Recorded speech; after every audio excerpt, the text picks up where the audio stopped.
Sony's initial Sam Raimi-driven Spider-Man trilogy held the mantle as the reigning champion of the superhero movie genre for a long time. However, a lot has changed about the art of making comic book films in the intervening 20 years, a fact that somehow seems lost on Sony executives with their repeated attempts at launching a cinematic universe. I'm not sure how I got here. Has to do with Spider-Man, I think. I think a bunch of guys like us should team up. Before we get too deep into today's episode, please be sure to like, comment, and subscribe for more superhero content just like this. Cast your minds back before every intellectual property known to man had a cinematic universe connected to it. Despite Spider-Man 3 being a box office smash, Sony announced it was abandoning plans for a Spider-Man 4 starring Tobey Maguire. This would obviously give way to the two Amazing Spider-Man movies starring Andrew Garfield. Spider-Man. During the lead-up to the premiere of Amazing Spider-Man, superhero mega-producer Avi Arad discussed the potential of having a solo Venom franchise outside of these new Spider-Man films, making this the first stutter step toward the shared and connected filmic universe featuring villains of the old webhead. This plan was further expanded with the release of Amazing Spider-Man 2, which was intended to lay the groundwork for a network of films, the initial two supposedly being Venom and a Sinister Six film. Needless to say, Amazing Spider-Man 2 failed at the box office, leading everyone at Sony to rethink this direction. And a mere 2 years later, Marvel stepped in to take Spider-Man back under control for Captain America: Civil War. Captain? Big fan of Spider-Man? Yeah, we'll talk about it later. Just... Hey, everyone. Good job. And here's where our story splits in two halves. On one half, we have the MCU Spidey films and mega producer Amy Pascal's efforts to develop a potential animated Spider-Man project. And on the other hand, we have the eventual shared universe of Spider-less villain films. 2016 saw Avi Arad and Matt Tolmach back in the producing seats, bringing Venom to the big screen. This time as a solo character, with an eye on building a universe around him. We are Venom.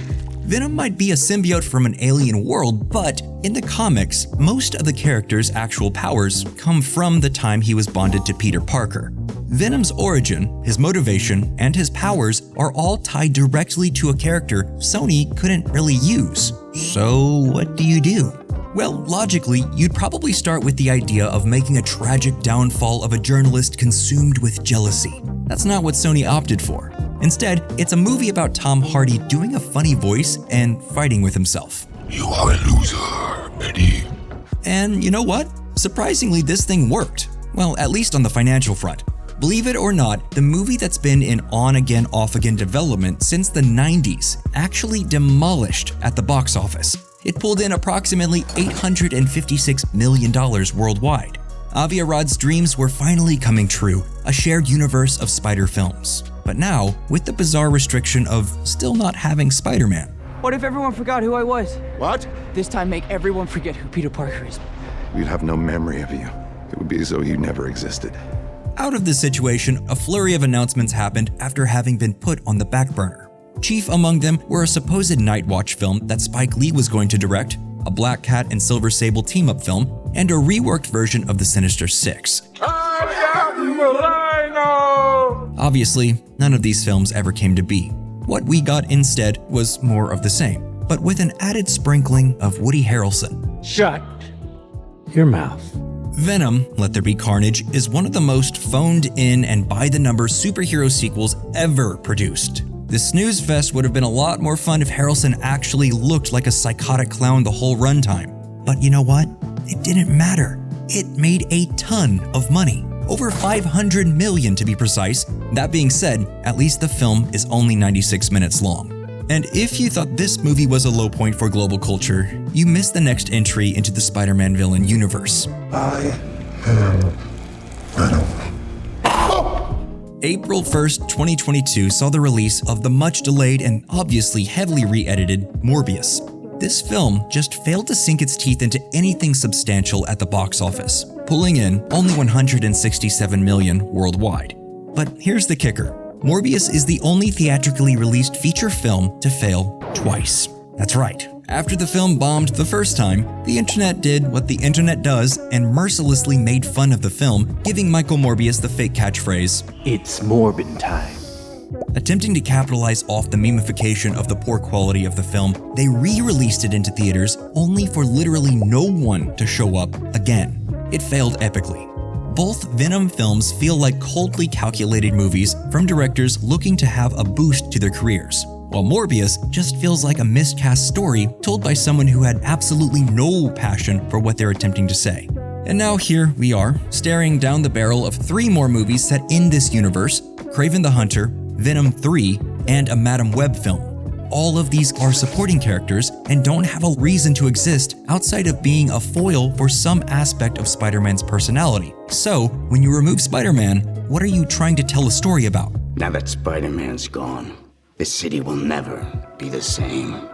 If Morbius and Venom were released in the early 2000s alongside Daredevil, Ang Lee's Hulk, and Ghost Rider, they would feel absolutely at home. Studios were still somewhat unsure of how faithfully they should be adapting the tried and true trappings of the superhero genre.